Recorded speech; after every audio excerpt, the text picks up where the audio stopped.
Blank workbook নিলাম। প্রথম সেলটাতে থাকবেন, বাইরে কোথাও আপনার ক্লিক করার দরকার নেই। ডেভেলপার মেনুতে যাবেন।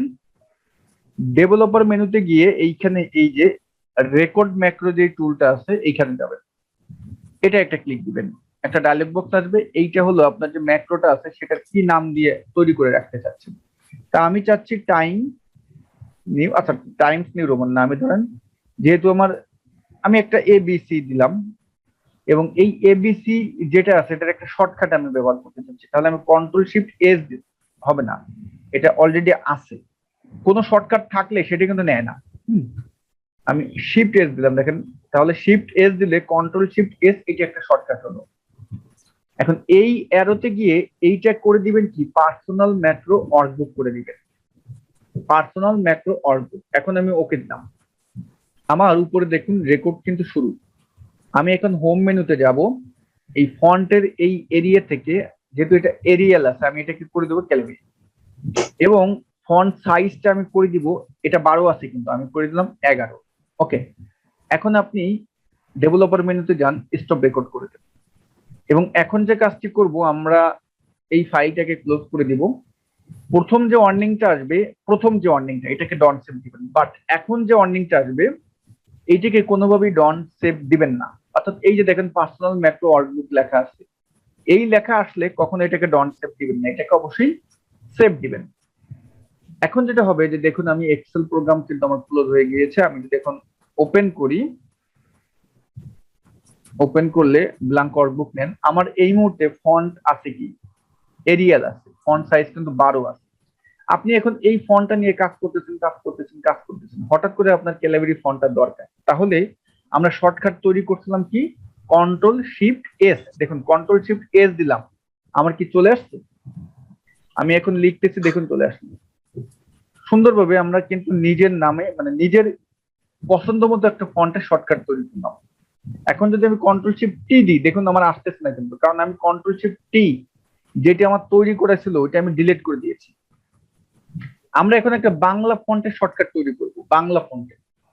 কারণ বাংলা ফন্ট আনতে গেলে আমার এখানে গিয়ে কি করতে হয়, সুতুনি এমডি লিখতে হয়, আসার পরে তারপর কন্ট্রোল শিফট বি লিখে ব্যবহার করতে হয়। কিন্তু আমি এই সুতুনি এমডি লিখবো না, আমি একটা শর্টকাট বানাবো, অটোমেটিক সুতুনি এমডি আমি কল করে আনবো। তাহলে কিভাবে করে আনবো, আমি এইটা ফাইলটা ক্লোজ করি, নতুন করে আমি এক্সেল ওপেন করলাম, ব্ল্যাঙ্ক ওয়ার্কবুক নিলাম, যেভাবে আছে এভাবেই থাকবে। ডেভেলপারে যান, রেকর্ড ম্যাক্রোতে যান, এইটা আমি দিব বাংলা ফন্ট, আমি ধরে নাম দিলাম এবং এইটার নাম দিচ্ছি আমি কন্ট্রোল শিফট, আমি যেহেতু অলরেডি আমার এস দিয়ে একটা তৈরি করা আছে সুতুনি এম, যে আমি যদি এটাকে কি দিতে পারি, জাস্ট এই কন্ট্রোল বাটন কিন্তু প্রেস করবেন না, কন্ট্রোলের সাথে যেটি দিয়ে তৈরি করতে চাচ্ছেন সেটা প্রেস করবেন। আমি এখন শিফট শিফট শিফট শিফট, হ্যাঁ আচ্ছা শিফট ভি দিলাম, জান কন্ট্রোল শিফট ভি দিয়ে আমি একটা তৈরি করলাম। ওকে, এবং এখানে অবশ্যই পার্সোনাল ম্যাক্রো ওয়ার্কবুক দিবেন, এখন ওকে দেন। আচ্ছা বলতেছে এটা অলরেডি আছে, ওটা বলতেছে তাহলে নিবে না, তাহলে আমরা কন্ট্রোল শিফট জে দিই, দেখি কি হয়। এখন যদি ওকে দিই, আচ্ছা এখন নিয়েছে, এটা নাই। আমরা এখন হোমে গেলাম, রেকর্ডের এখান থেকে আমি সুতুনি এমজি করে দিলাম, সুতুনি এমজি আমি দিলাম ইন্টার, তারপর এখান থেকে ফন্ট সাইজ আমি করে দিই, ধরেন আমি 16 করে দিব। জাস্ট ডেভেলপারে যান, এখন স্টপ রেকর্ডিং করে দেন, ফাইলটা ক্লোজ করে দেন, এইটাকে ডন সেভ করেন, বাট এইটাকে কোনোভাবে ডন সেভ করবেন না, এইটাকে করবেন সেভ। এখন যেটা হলো ফাইল ক্লোজ ক্লোজ করেন, আমি এখন এক্সেল প্রোগ্রাম ওপেন করি। যতক্ষণ পর্যন্ত আপনি এই ম্যাক্রোটাকে ডিলিট না করবেন এবং মাইক্রোসফট অফিস প্রোগ্রামটা আনইনস্টল না করবেন, ততক্ষণ পর্যন্ত এই ম্যাক্রোটা আপনার থাকবে। এখন আমি এরিয়াল আছে, আমার কন্ট্রোল শিফট এস ছিল কি, ক্যালিব্রি আসছে দেখেন তো। আমি যদি এখন বাইরে গেলাম, বাইরে গেলে এখন আমার বাংলা ফন্ট দরকার, তাহলে আমি কি তৈরি করছিলাম, control shift J, control shift J দেন, দেখেন তো উপরে সুতুনি এমজি এবং ফন্ট সাইজ কি অটোমেটিক চলে আসছে। শোনো, আবার আপনি কাজ করতে করতে করতে এইখানে এসে আপনার বাংলাটা দরকার, এই জায়গা আবার কন্ট্রোল শিফট জে দেন, দেখুন উপরে চলে আসছে। অর্থাৎ আপনি আপনার পছন্দ মতো ফন্টের শর্টকাট তৈরি করে ফেলতে পারবেন। এখন এইগুলো যদি আপনার কাছে বোঝা মনে হয়, তাহলে এগুলোকে আপনি কিভাবে আবার ডিলিট করবেন, ডেভেলপার মেনুতে যাবেন, এখান থেকে এই যে ম্যাক্রোসে যাবেন, এই যে আমার দেখেন ম্যাক্রোস গুলো তৈরি করা, তা অলরেডি আমার এই যে বাংলা ফন্ট এইটা একটা তৈরি করা, এইটা যাবেন স্টেপ ইনটুতে যাবেন, এটা ক্লিক দিবেন।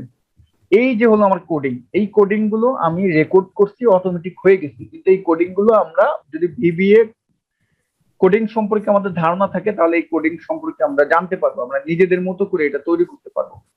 দেখুন এখানে একটা কিবোর্ড শর্টকাট চলে আসছে, দেখছেন আমি যেটা তৈরি করছিলাম। আপনি যদি এখন এটা মডিফাই করতে চান, এখানে শর্টকাটটা একটা দিলেই কিন্তু সেটা মডিফাই হয়ে যাবে। আমি এটা এখন আর রাখতে চাচ্ছি না, আমি এইটা সম্পূর্ণ সিলেক্ট করে ডিলিট করে দিলাম, একটা ওয়ার্নিং দিব, ওকে দিয়ে দিবেন। এখন প্লাস দিবেন, সরি প্লাস বলতে ওই যে কর্নারে এক্সেলের আইকনটা আছে ওটা দিবেন। আমি আরো ম্যাক্রো গুলো ডিলিট করে দেবো, ম্যাক্রোতে যাই, কোনটা করব আমি, এই ব্যাস 14 বা না না আমি এখানে এবিসি এইটা আমি ডিলিট করে দেবো। স্টেপ ইনটুতে যান, এইটা সিলেক্ট করে ডিলিট করে দিলাম, ওকে দেন। এখন এই কর্নারে এই যে এক্সেলের আইকন, এটা ক্লিক করেন। এই মুহূর্তে আমি যদি ফাইলটা ক্লোজ করি, ওকে দিব আমরা, এই যে আমার যে অবস্থায় আছে এটাকে ডন সেভ করে দিবেন। আর এখন যে ওয়ার্নিংটা আসবে এই লাস্টেরটা, এখানেও দেখেন পার্সোনাল ম্যাক্রো ওয়ার্কবুক আছে, বলতেছে তুমি যে পার্সোনাল ম্যাক্রো ওয়ার্কবুকে যে পরিবর্তনটা আনছো এটিকে সেভ করে ফেলতে চাচ্ছ? হ্যাঁ আমি সেভ করতে চাচ্ছি, যেহেতু আমি ডিলিট করে দিচ্ছি, না হলে কিন্তু আমার ওই আগের জায়গায় আবার চলে আসে। আমি সেভ দিয়ে দিলাম। এখন আমি এক্সেল ওপেন করেন, এখন আপনি দেখেন যতই শর্টকাট দেন কাজ হবে না, কারণ আমার অলরেডি এটা ডিলিট করে ফেলেছি আমি। ওকে, তো এইটা ম্যাক্রোর একটা দারুণ ব্যবহার। আরো কিছু ব্যবহার আছে যেটা ম্যাক্রো রিলেটেড কাজগুলো হয়ে থাকে, যেমন আমাদের ইউসুফ ভাই, উনি স্ট্যান্ডার্ড ব্যাংকে কাজ করে, ওনার কিছু প্রজেক্ট আছে যেগুলো ম্যাক্রো নিয়ে কাজ হয়ে থাকে। তা আমি তার কিছু বেসিক আপনাদের একটু দেখাই, যে এই জিনিসটা আপনি বুঝতে পারবেন। আমি একটা ডামি ডাটা নিয়ে আপনাদের দেখাবো। ডাটাটা আমি আমার নিজেরই একটা ডাটা ওপেন করি। ধরুন এইটা হলো আমার এক্সেলের একটা ফাইল, র ফাইল। এই ফাইলটা আমার অফিস থেকে প্রতি মাসে এরকম ভাবে আসে, প্রতি মাসে আমার ধরনে আসে। আমি ধরেন এইটাকে অনেক কিছু করা লাগে, আমার ফরম্যাটিং করা লাগে, সাজুগুজু করা লাগে, মানে জাস্ট পার্লারে গিয়ে যেভাবে বিয়ের আগে সাজুগুজু করা লাগে সেরকম ভাবে এইটাকে অনেক ফরম্যাটিং করতে হয়। তা যেহেতু প্রতি সপ্তাহে বা 2 দিন 3 দিন পরে পরে এই ডেটাগুলো আপনার কাছে আসে, কিন্তু এই বারবার ফরম্যাটিং করা আপনার কাছে একটা বিরক্তিকর বিষয় হয়ে দাঁড়ায়। আপনি একটা কোডিং মানে একটা ম্যাক্রো ব্যবহার করে রেখে দিতে চাচ্ছেন, যেটার ব্যবহার সব সময় আপনি করতে চাচ্ছেন। এই জিনিসটা আমরা কিভাবে করতে পারি? তা এই জন্য আমি যেহেতু এটাকে একটু নর্মাল ফরম্যাটে নিয়ে আসি করুন,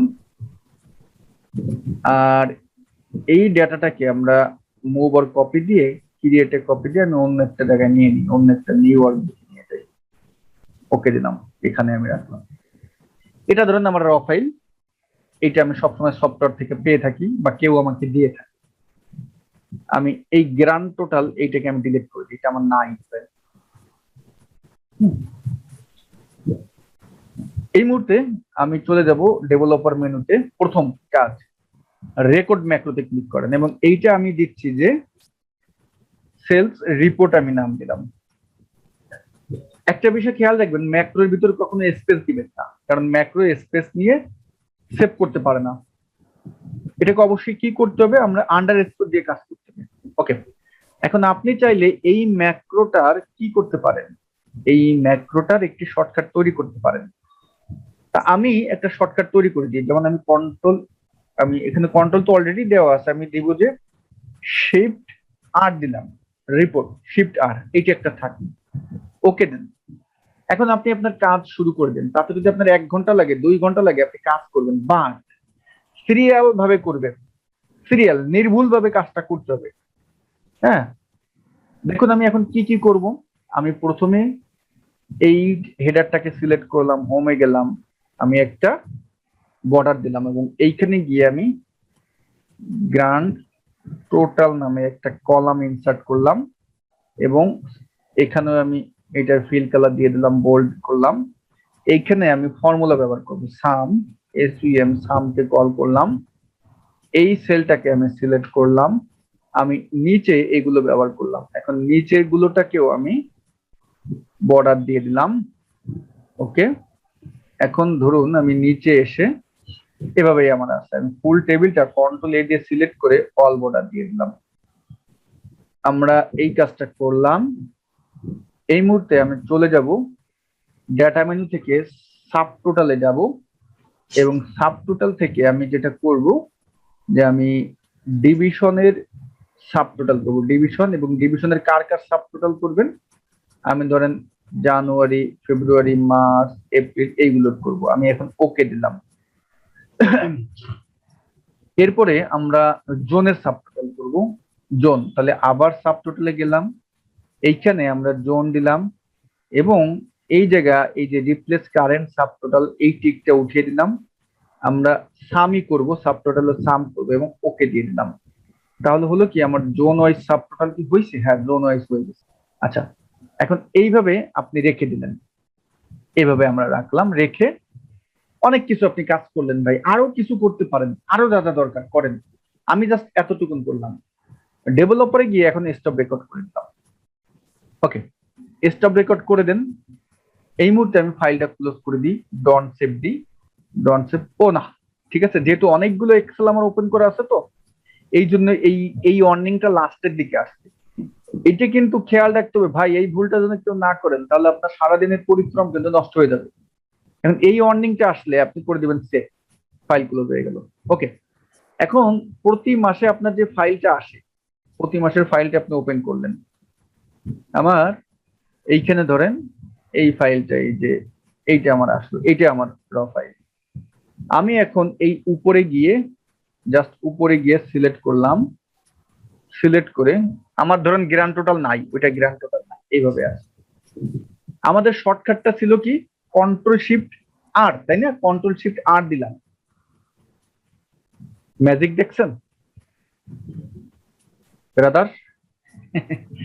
সুন্দরভাবে দেখুন আমার ফরম্যাটিং হয়ে গেছে, আমি যা যা করছিলাম টোটাল হয়ে গেছে, সব কিছু হয়ে গেছে কিন্তু। হ্যাঁ, অর্থাৎ আমার যদি ওই র ফাইলটার সাথে যদি আমার ম্যাক্রোটা সেম টু সেম ম্যাচ থাকে, আমার অটোমেটিক সব হয়ে যাবে।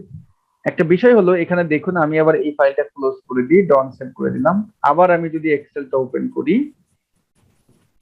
আপনার রো এবং কলাম যদি ঠিক থাকে, রো এবং কলাম মাপ সংখ্যা যদি সব ঠিক থাকে, কিন্তু আপনার রো এবং কলামের ভ্যালু যদি কোনো পরিবর্তন থাকে, কোনো ঝামেলা হবে না। দেখুন আমি এখানে ডিলিট করে দিলাম। এইখানে গিয়ে যদি আমি এখন লিখি যে মে, আমি এই মে লিখে দিলাম। এখানে ধরেন আপনার এইভাবে থাকলো। এইখানে আপনি অন্য কোনো নাম দিতে পারেন, এইখানে দিতে পারেন, এইখানে দিতে পারেন। হ্যাঁ, এইভাবে ধরেন নাম দিলেন। এখানে ভ্যালু পরিবর্তন করতে পারেন, ভ্যালু পরিবর্তন করে দিতে পারেন। জাস্ট এখন আমরা কন্ট্রোল শিফট আর যেহেতু শর্টকাট তৈরি করছিলাম, এটা বাদ দিলাম। আমরা এখন ম্যাক্রোটাও ব্যবহার করতে পারি। যেমন এই ডেভেলপারে যান, ম্যাক্রোতে যান। ম্যাক্রোটার নাম ছিল কি সেলস রিপোর্ট। এই যে দেখেন সেলস রিপোর্ট দিয়ে রান করেন, একটু সময় নিয়ে ও কিন্তু ম্যাক্রোটা হয়ে গেল। দেখুন সুন্দরভাবে যেইভাবে করছিলাম। কোথায় গেল? এই যে দেখুন এই ফর্মুলা, এইখানে ফর্মুলাও আছে, দেখুন এই যে ফর্মুলা। আপনি ইফ ফর্মুলা বলেন, আপনার যত বড় ফর্মুলা আছে, জাস্ট ম্যাক্রোর রুলস মোতাবেক আমি যেভাবে করলাম, যদি আপনার সোর্স ফাইলটা সফটওয়্যার ফাইলটা যেমন থাকবে সেই রিলেটেড যদি ফরম্যাটিং করে ম্যাক্রোটা করেন, আপনার সারা দিনের কাজ, আপনার 1 মাসের কাজ, 2 মাসের কাজ আপনি 1 সেকেন্ডের ভিতর করে ফেলতে পারবেন। কিন্তু ওই যে 1-2 মাসের কাজটা, এইটা তৈরি করার পিছনে আপনার একদিন মানে একবারই কষ্ট করতে হবে। একটাবার কষ্ট করলে পরে আর আপনার এই কষ্টটা করা লাগবে না। একটাবার কষ্টটা কি, ওই যে যখন রেকর্ডটা করবেন ওই কষ্টটা, পরে আর আপনার কষ্টটা করতে হবে না। এইটা হলো ম্যাক্রোর দারুণ ব্যবহার। ঠিক আছে, এটা ম্যাক্রো যারা ব্যবহার করতে পারে ভাই, তার সারা দিনের কাজ সে চুরি মেরে শেষ করে ফেলায়। আচ্ছা, এখন ম্যাক্রোর আমরা কিছু ডাটা এন্ট্রি রিলেটেড কাজ দেখব।